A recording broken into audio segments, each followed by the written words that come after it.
믿음, 하나님의 신실하심을 의지하는 것이라는 제목으로 함께 은혜의 말씀을 나누려고 합니다. 오늘 13장으로 말씀을 우리 보게 되는데요. 오늘 북이스라엘의 왕들과 또 엘리사, 또 그들 주변에서 일어났던 일들에 대해서 함께 나누는데요. 1절 끝에 보니까 여호아하스가 사마리아에서 이스라엘의 왕으로 다스리는 그때 여호야하스는 어떤 길을 갔다고 2절에 말하고 있죠? 한 느밧의 아들 여로보암의 죄를 따라. 그러니까 여로보암의 길을 갔다. 이거는 좋은 평가예요? 나쁜 평가예요? 나쁜 평가죠. 좋은 평가를 할 때는 어떻게 표현하죠? 다윗의 길로 갔더라. 근데 여로보암의 길로, 여로보암의 죄를 따라 가게 된 것이죠. 그래서 하나님께서 그 길을 계속 가니까 결국 하나님이 무엇을 드신 거예요? 채찍을 드셨는데, 하나님의 채찍의 그 방법이 주변 강대국들을 들어서 채찍을 사용하시는 경우가 있는데, 그 나라가 어느 나라였냐면 아람 왕이었습니다. 특별히 하사엘의 손과 그의 아들 베나닷의 손, 다 왕들의 이름입니다. 그들의 손에 넘기셔서 이스라엘이 아람의 학대를 받으니까 이제 그 상황 속에서 여호아하스가 또 이스라엘이 여호와 하나님께 간구하는 거예요. 불쌍히 여겨달라고 간구하는 거예요. 그랬더니 하나님께서 어떻게 해요? 다시 또 그 아람 사람들의 손에서 벗어나 자기 장막에 거하게 했다. 그 뭐예요? 하나님께서 불쌍히 여겨주셔서, 울부짖음을 불쌍히 여겨주셔서 다시 회복시켜 주셨어요. 근데 또다시 6절에 보니까 또 어디의 길을 또 가는 거예요? 이스라엘과 왕들이 여로보암의 집의 죄를, 구체적인 죄는 뭐죠? 다른 게 아니라 우상숭배를 하는데, 여기에 등장하는 우상은 누구죠? 아세라 목상, 바알과 아세라 목상을 두게 되었다. 그 시작점이 어디에서부터 시작되었죠? 솔로몬 왕 때부터. 솔로몬 왕 때부터 국제적인 어떤 관계, 정략적으로 정략 결혼하면서 그 이방 여자만 들어온 게 아니라 이방의 신까지 들어와서 바알과 아세라, 그래서 우상 숭배를 하는 그 모습을 하나님께서 싫어하시는데, 그것을 여전히 끊지 않았어요. 그랬더니 하나님이 계속 경고하고 그것을 책망하심에도 불구하고 불순종하자 7절에 또 누구의 손을 빌려서, 아람 왕의 손을 빌려서 그 이스라엘 백성들을 멸절하게 되는데, 결국 군사력이 얼마 정도만 남게 되었다고요? 마병 50명과 병거 10대와 보병 10,000명 외에는 여호아하스에게 남은 것이 없더라. 그만큼 다 잃고 말았다는 것이죠. 빈 털터리가 되고 말았어요. 결국 이제 여호아하스는 이제 죽게 되고요. 그의 아들 누가 그 왕위를 잇게 되었죠. 10절에 보니까 여호아하스의 아들 요아스가 이제 이스라엘의 왕이 되지만, 그 요아스도 누구의 길을 따라간 거예요? 여로보암의 딸, 여로보암의 길을 가게 된 거예요. 결국 아버지와 아들이 부전자전으로 그 죄악의 길에서 벗어나지를 못하는 것입니다. 여러분, 오늘 이 말씀까지 대략 한번 더 말씀을 한번 나눠보면, 이스라엘, 제가 일전에도 말씀드린 것 같아요. 하나님께서 선지자와 예언자를 통해서 이스라엘을 회개케 하고 다시 돌이키게 하는 그런 일들을 행하셨어요. 그래서 엘리사 전에 누가 등장했었죠? 엘리야. 그리고 엘리야 다음에 엘리사. 그래서 하나님이 자꾸 무엇하는 거예요? 하나님이 기뻐하는 뜻이 이것이고, 또 반대로 하나님이 슬퍼하는 뜻이 이것이다. 너희들은 하나님의 명령을 지키고 하나님이 가장 싫어하는 이것은 하지 마라. 무엇이었죠? 우상 숭배를 하지 말라고 계속 예언자와 선지자를 통해서 말씀을 한 거예요. 그러나 계속 듣지만 끝끝내 무엇하죠? 불순종하게 됩니다. 결국 하나님께서 이방 강대국을 통해서 무엇을 한다고요?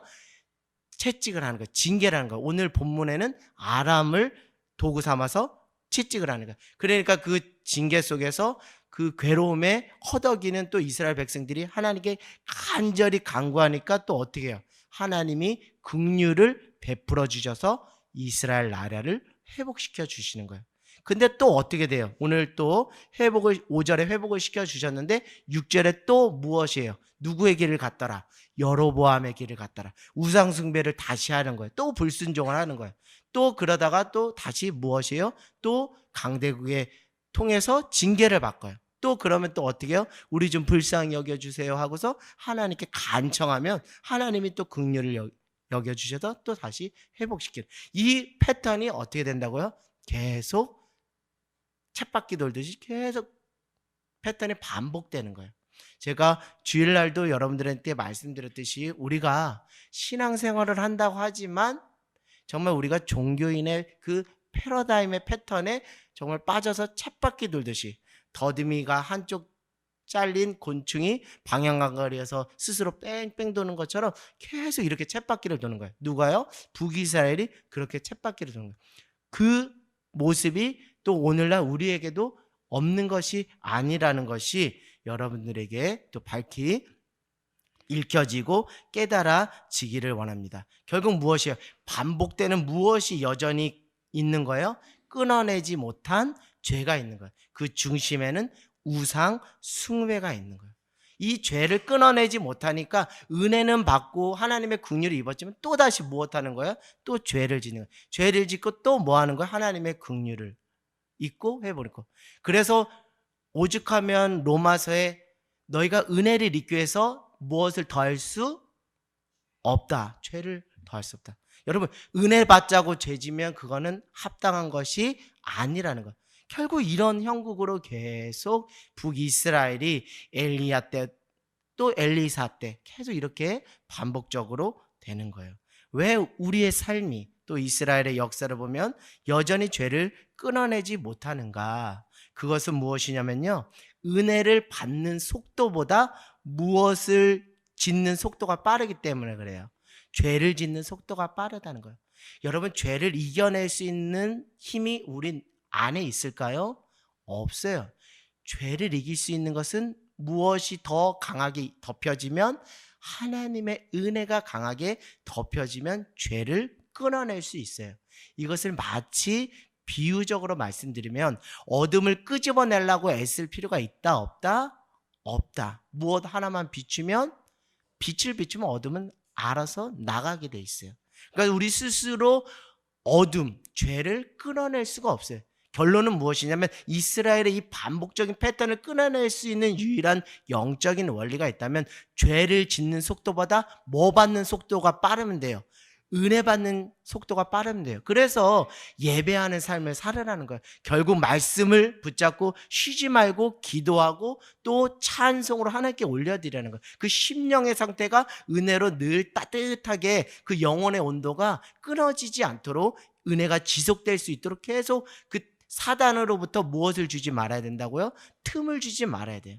그 틈을 주기 시작하면 예배의 자리, 은혜 자리 소홀히 하다 보면 그 은혜 받는 속도보다 무엇이 빨라지니까, 죄 짓는 속도가 빨라지니까 결국 우리의 영혼이 죄에 오염되고 오늘 북이스라엘처럼 결국 하나님이 은혜를 주고 또 긍휼을 베풀어 주지만 여전히 자기가 원상 복구가 되는 그런 안타까운 패턴으로 가게 되는 것입니다. 이것을 좀 더 구체적인 그 영적인 원리로 들어가고 또 들어가면 주일날 말씀, 또 제가 지난주 수요일날 했던 말씀 어찌 보면 같이 맥을 같이 한다라고 볼 수 있는데, 그것은 무엇이냐면 은혜를 받는 속도가 죄를 짓는 속도보다 더 빨라야 한다라는 것은 다른 것이 아니라 은혜를 받을 때마다 즉각적으로 무엇으로 올려드리라고요? 리스판스, 반응으로 올려드려요. 그게 무엇인데요? 그게 믿음이라 그랬잖아요. 결국 하나님의 은혜를 받으면 이 은혜에 반응하지 않으면 이것은 묵은 만나가 돼요. 쾌쾌 묵은 만나가 돼요. 그래서 여전히 우리가 신앙생활을 한다고 하면서도 오늘의 만나, 오늘의 은혜에 감격하지 않고 이전에 묵었던 그 만나, 그 포도주에 취해서 여전히 자기가 신앙생활 잘하고 있는 줄 착각할 때가 있어요. 이 묵은 만나와 묵은 포도주로는 무엇을 이길 수가 없어요. 죄를 이겨낼 수 없어요. 그래서 그날에 일용할 양식을 구하는 것처럼 그날 하나님의 새로운 은혜의 만나 영적인 꼴을 사모해야 되는 이유가 여기에 있는 것입니다. 그만큼 은혜에 즉각적으로 반응하는 속도가 무엇보다 빨라야 된다고요? 죄를 짓는 속도보다 빨라야 된다고요. 내가 죄를 짓고 싶어서 죄를 짓는 것 같지만 은혜가 식으면 죄는 나를 텁썩 물게 돼 있어요. 여러분, 이게 의미 있는 말입니다. 내가 죄를 짓고 싶어서 죄의 드렁터에 가는 것이 아니라 내가 은혜를 받고 은혜 반응하지 않고 은혜 받는 것에 뜨뜻미지근하게 있으면 이미 죄는 나한테 뭐 한다고요? 와 있다라는 거예요. 어둠이 내 심령을 잠식시키게 된다는 거예요. 할렐루야. 그럴 때 은혜 받으면 즉각적으로 은혜에 대한 반응을 하기를 원합니다. 그것은 무엇이냐면 은혜를 받았잖아요. 은혜를 받으면 이 은혜가 무엇과 정비례하게 나타나야 이게 건강한 신앙이고 생동하는 신앙이냐면 은혜를 받은 즉시 반응하면 무엇이 세워지는 거라 그랬어요? 믿음. 그거 결국 종교인의 패러다임은 다른 데 있지 않아요. 은혜 받은 데서 끝나는 거예요. 은혜 받은 데서 끝나는 거예요. 왜? 더 이상 구할 게 없으니까. 내 현실적인 문제 은혜 받았으니까, 응답 받았으니까 거기서 끝나요. 그러나 신앙인의 패러다임은 거기서 끝나는 게 아니라 무엇을 세우는 지점까지, 믿음을 세우는 지점까지. 그러니까 은혜를 받았고 은혜가 오용되지 않고 은혜가 값싼 은혜로 전락되지 않는 결정적인 열매를 맺으려면 그 열매가 무엇이라고요? 믿음으로 나가야 되는 거예요. 그래서 제가 주일날 제목을 이렇게 정한 거예요. 은혜 받고 믿음으로 나가는 삶. 그게 신앙인의 삶이고 그게 모습이기 때문에 그래요. 근데 그 믿음은 여기서 현재적인 믿음으로 끝나는 것이 아니라 하나님의 나라 천국 갈 때까지 무엇에 이르는 믿음으로 자라야 된다고요? 구원에 이르는 믿음으로 자라나야 된다. 결국 우리 삶이 날마다 성화라는 그 과정을 겪고 있는데 믿음의 차원에서 날마다 뭐 하는 게 중요하다는 거예요? 반응하는 게, 몸부림치는 게, 은혜 안에서 몸부림치고 반응하는 게 중요하다라는 거예요. 그래서 은혜 받고 믿음으로 나가야 이 속도가 더 치밀하고 촘촘해야 죄를 끊고 우리가 신앙 안에서 바로 세워질 수 있어요. 근데 이스라엘은 은혜 받고 아직 살만하니까 이제 물에서 건진 받았으니까 또 뭐 짓는데 그 에너지를 쓰는 거예요? 힘을 어디에서 쓰는 거예요? 죄 짓는 데 써요. 무엇을 세우지 못하니까, 믿음을 세우지 못하니까. 사랑하는 여러분, 은혜를 받은 것으로 만족하지 말고 은혜 받고 반응함으로 믿음으로 한층 더 장성한 분량으로 자라는 저와 여러분 모두가 되기를 원합니다. 그럴 때 주님께서 우리에게 주시는 가장 큰 칭찬과 복은 내 믿음이 너를 구원하였느니라. 할렐루야. 오늘 그 칭찬이 여러분의 인생과 심령 가운데 하나님의 사랑의 음성으로 들려지는 저와 여러분 모두가 되기를 주님의 이름으로 간절히 소망합니다. 그래서 하나님의 은혜를 받고 반응하면 믿음이 생긴다 그랬잖아요. 그럼 우리가 믿음의 편을 택하겠죠. 믿음의 결단을 하겠죠. 그런 자에게 또 하나님 무엇을 주세요? 또 은혜를 주시는 거예요. 그러니까 은혜가 다시 재생산되고 은혜가 순환되는 거예요. 은혜가 또 은혜되어 나에게 또 은혜 위에 은혜가 되는 거예요. 근데 은혜 받고 반응하지 않으면 끊어지는 거예요. 한 명의 사마리아 나병 환자는 은혜 받고 믿음으로 반응했다니 더 큰 은혜가 임한 거잖아요. 내 믿음이 너를 구원하였느니라. 할렐루야. 오늘 은혜를 받고 믿음으로 반응하십시오. 그리고 믿음의 편을 택해 보십시오. 여러분의 삶에 더 큰 은혜로 은혜 위에 은혜가 되는 놀라운 삶이 될 줄 믿습니다. 자, 우리가 이제 14절부터 이제 25절 말씀 나눌 텐데요. 먼저 14절부터 19절을 보니까 이제 결국 날 때가 있으면 뭐 할 때가 있는 거예요? 죽을 때가 있어요. 하나님의 사람이면서 그토록 하나님의 능력을 입었던 엘리사도 이제 죽을 때가 가까이 된 것입니다. 하나님의 사람의 죽음이 아니라 이제는 이것을 어떻게 인식하면 돼요? 국가적인 위기, 국가적인 인재, 국가적인 어떤 영적 지도자의 상실을 의미하는 거. 누구의 편에서 보면? 요아스 편에서 보면. 근데 여러분 참 신기한 것은 이제 저도 이렇게 전도해 보면 알겠지만 참 저는 뭐 목사님 좋아요. 참 목사님 참 존경스럽습니다. 목사님 좋아요. 그러는 분들이 있어요.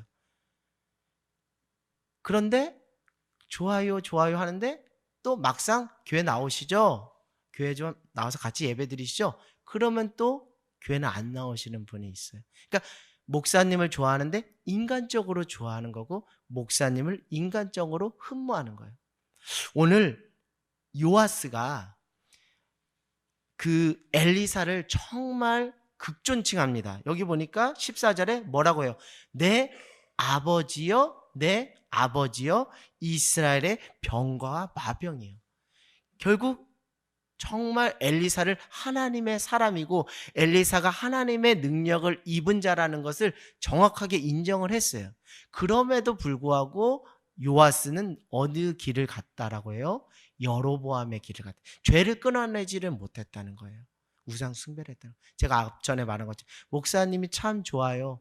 그러면 교회 나오세요. 저를 좋아하시면 그게 감사하시면 교회 나오세요. 근데 교회 안 나오는 것과 일맥상통하는 의미가 아니겠는가라는 거예요. 지금 요아스의 상황이 그런 상황입니다. 결국 요아스는 그 국가적인 어떤 영적 지도자의 그 죽음 앞에 아주 큰일이 난 겁니다. 이제 불안의 초조에 떠는 거예요. 여러분, 엘리사가 대단합니까? 엘리사를 통해 역사하신 하나님이 대단한 겁니까? 하나님이 대단한데 요아스는 엘리사만 본 거예요. 엘리사 위에 계신 하나님을 보지 못하니까 인간적인 두려움이 찾아오게 된 거예요. 근데 15절에 엘리사가 요아스한테 무엇을 가지고 오라 그러죠? 활과 화살을 가지고 와라 이렇게 이야기하면서 16절에 왕이여 당신의 손으로 무엇을 잡으소서. 16절에 보니까 활을 잡으소서 하니까 잡으니까 그 왕의 손 위에 엘리사 자기의 손을 얹고 동쪽 17절입니다. 동쪽 창을 여소서. 그래서 열었더니 엘리사가 그 동쪽을 향해서 뭐 하소서? 활을 쏘소서. 근데 여기 뒤에가 중요해요. 이는 단순한 물질의 세계에 국한된 화살이 아니라 이것은 무엇을 상징하는 거예요? 여호와를 위한 구원의 화살. 곧 어디로부터 해방되는 아람에 대한 구원의 화살입니다. 그래서 아벡에서 칠입니다. 칠 것입니다. 그들을 멸절할 것입니다. 이렇게 한 거예요. 결국 무엇이에요? 하나님이 역사하실 것입니다. 하나님이 일하실 것입니다. 하나님께서 아람 군대로부터 지켜주실 것입니다. 왜? 모든 전쟁은 누구에게 속한 것이기 때문에? 하나님께 속한 것이기 때문에. 이 믿음을 고치시키기 위해서 그 막바지 그 목숨이 다하는 그 지점에서 그 요아스라는 왕의 믿음을 고치시키기 위해서 이렇게 권면하고 이런 어떤 실질적인 증거를 보여줌에도 불구하고 실체를 보여줌에도 불구하고 요아스는 안타깝게도 뒷절을 보면 믿음이 자라질 못했어요. 그 화살을 보면 어떤 것을 떠오르는 게 가장 믿음 있는 사람이에요. 아, 하나님이 역사하신대. 하나님이 아람으로부터 우리나라를 지켜주신대. 라는 그 믿음으로 나아가는 차원으로 돼야 되는데 그렇지 못했어요. 그것의 증거가 어디에 있냐면 18절에 있어요. 그리고 나서 다시 화살을 모아서서 잡으소서. 그리고 어디다가 치소서? 땅에 치소서. 했더니 몇 번 쳤다는 거예요? 3번 치고 그친지라 이렇게 하는 거예요. 여러분 3번 칠 수도 있어요. 4번 칠 수도 있어요. 몇 번 치라고 말 안 했기 때문에 그럴 수 있어요. 그런데 19절에 3번 친 것을 하나님 기뻐하지 않는다는 것이 누구의 행동을 통해서? 엘리사의 행동을 통해서 알 수 있어요. 19절에 하나님의 사람이 어떻게 했다고요? 노하여 이르되 왕이여 5번을 치면 아람을 완전히 진멸할 수 있는데 왜 3번만 칩니까? 결국 그 3번 친 것으로 인해서 3번만 뭐 할 수 있다? 이길 수 있다. 승리할 수 있다라는 거예요. 결국 뭐예요? 우리의 인생이 뭐예요? 믿음대로 되는 거예요. 믿음의 분량대로 역사하는 거예요. 그래서 하나님이 직접 나서서 교통정리 시켜주기도 하지만 우리에게 은혜로 준 믿음의 씨를 가지고 믿음의 실력을 키워서 네 삶의 문제를 풀어봐라 이렇게 하실 때가 있잖아요. 그래서 그걸 믿음으로 반응하면 최고의 칭찬이 내 믿음이 너를 구원하였느니라 하잖아요. 근데 안타깝게도 요아스는 엘리사를 통해 하나님을 보지도 못했고 화살을 통해서 누구를 또 바라보지 못했어요. 하나님을 바라보는 믿음이 없으니까 그냥 이것을 단순히 무엇으로 그냥 치라니까 치는갑다 하고 사람의 일로 여겼다는 거예요. 예수님께서 세족식 하실 때 베드로야 부르시죠. 베드로야 내가 너의 발을 씻기기를 원한다. 그랬더니 베드로의 반응이 무엇이죠? 어떻게 주님, 저의 주인이신 주님께서, 저의 구원자 되신 주님께서 어떻게 더럽고 더러운 제 발을 씻길 수 있습니까? 라고 하죠. 그랬더니 예수님이 이렇게 말합니다. 사탄아 물러가라. 너가 하나님의 일을 생각하지 않고 도리어 사람의 일을 생각하는구나. 이것은 요아스에게 있어서는 사람 일이었던 거예요. 그냥 엘리사라는 그 대선지자 하나님의 사람이 치라니까 그냥 단순하게 치라한갑다 하고 그냥 친 거예요. 사람의 일로 생각을 한 거예요. 여러분 사람의 일로 생각하지 말고 하나님의 일로 생각하는 사람이 믿음의 사람인 줄 믿습니다. 여기 여러분 그냥 온 거예요? 그냥 온 게 아니에요. 사람의 일을 하려고 온 거예요? 한 사람의 자리를 숫자 채우려고 온 거예요? 아니에요. 하나님의 일을 하기 위해서 온 거예요. 여러분의 믿음을 세우기 위해서 이 자리에 온 줄 믿습니다. 그러니까 어떤 삶의 문제와 어떤 선택의 기로 속에서 어떤 행동의 모든 상황 속에서 무엇과 연결시키는 것? 하나님의 일과 연결시키는 것. 그것이 무엇이기 때문에? 믿음이기 때문에. 믿음은 모든 상황과 여건을 사람의 일로, 육신의 일로 연결시키는 것이 아니라 하나님의 일로 연결시키는 거예요. 그러니까 날 때부터 소견된 자에게도 예수님께서 그를 통해 하실 하나님의 일이 있다라고 하는 거예요. 오늘 하나님의 일이 여러분들 안에 임하는 예배 자리가 될 줄 믿습니다. 그런 믿음으로 나온 자에게 하나님의 놀라운 은혜들을 허락해 주실 줄 믿습니다. 결국 구원의 화살을 통해 구원이 하나님께 있고 회복의 은혜가 하나님께 있음을 알면서도 그 은혜를 알면서도 믿음으로 세워지지 않은 것은 결국 요아스는 애시당초 이것을 믿음의 차원으로 해석을 하지 않고 단순히 하나님의 일이 아닌 사람의 일로 여겼던 거예요. 그러니까 믿음이 거기까지 뿐인 거예요. 결국 믿음이 거기까지 뿐인 거예요. 결국 은혜 받는 데만 만족하면 믿음이 완전히 없다고는 볼 수 없지만 믿음이 거기까지인 거예요. 결국 내 믿음대로 될지어다라는 그 말씀에 기초하면 그 믿음의 분량대로 그렇게 역사하는 거예요. 그러나 이것을 사람의 일이 아니라 하나님의 일로 여겼다면 그가 한두 번 쳤겠습니까? 너는 입을 크게 열라. 내가 먹이리라. 내가 채우리라. 너는 내게 부르짖으라. 내게 응답하겠고 내가 알지 못하는 크고 은밀한 일을 내게 보이리라. 그렇기 때문에 여러분 매 순간 반복적으로 끊임없이 쉬지 말고 범사에 감사하며 기뻐하며 무엇해야 될 이유가 근거가 여기 있어요.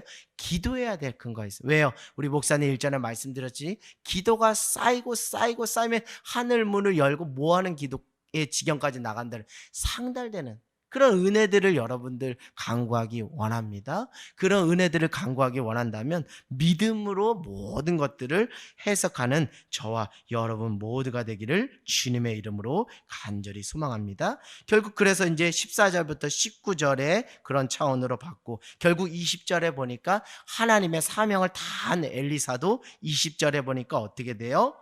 죽게 되었는데 여러분 이제 죽게 되었기 때문에 요아스의 입장에서는 뭐예요? 이제 절망이죠.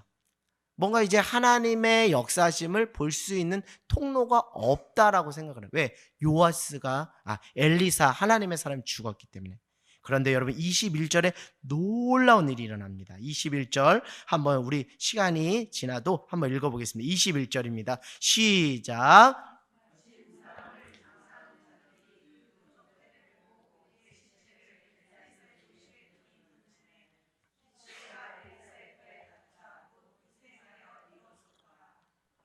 아멘. 자, 엘리사는 살았어요, 죽었어요?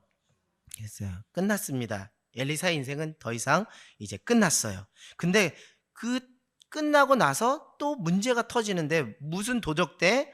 20절에 모압 도적대들이 그 땅에 오게 된 거예요. 아람도 있지만 또 이제 모압까지 오게 된 겁니다. 근데 그 21절에 주변에 어떤 사람이 있었다는 거예요?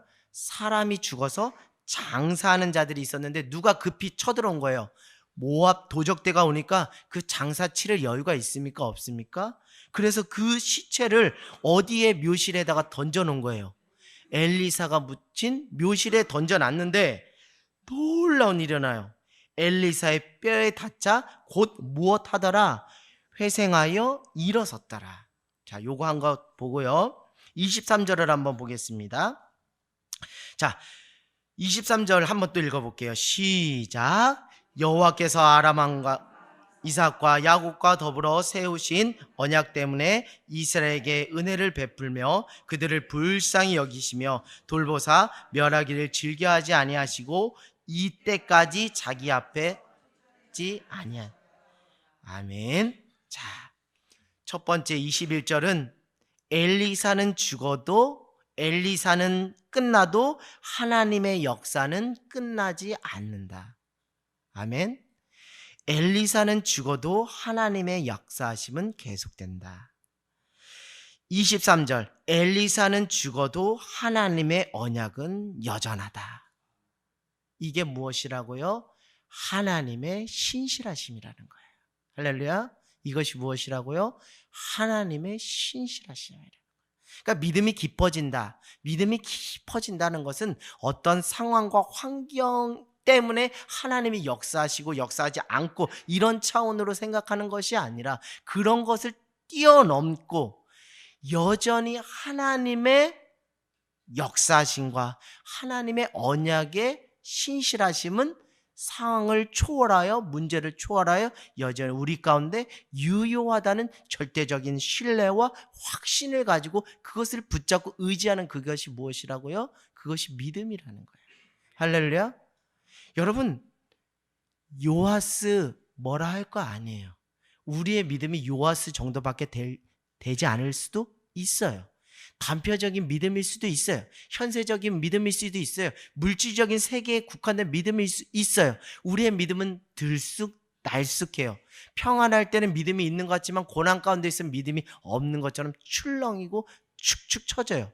우리의 믿음은 변할 수 있어요. 그래서 모든 방백들을 의지하지 말라는 거예요. 모든 인생을 의지하지 말라는 거예요. 오직 하나님만 의지하라는 거예요. 왜요? 하나님을 의지할 수 있는 근거가 어디 있기 때문에 엘리사는 죽어도 하나님의 역사하심은 죽지 않고 계속되고 있고, 다윗의 그 언약, 또 여기는 구체적으로 아브라함과 이삭과 야곱과 맺은 이스라엘을 향하신 하나님의 언약을 철회하지 않고 여전히 뭐 하겠다는 거예요? 실천해 나가겠다는 하나님의 의지, 그게 무엇이라고요? 하나님의 신실하심이라는 거예요. 믿음의 깊이가 여기서 판가름이 나는 거예요. 여러분의 삶에 하나님의 신실하심이 여전히 유효한 줄 믿습니다. 여러분 안에 하나님의 신실하심이 여전히 유효한 줄 믿습니다. 그 절대적인 것은 내가 여전히 존재하고 있다는 거예요.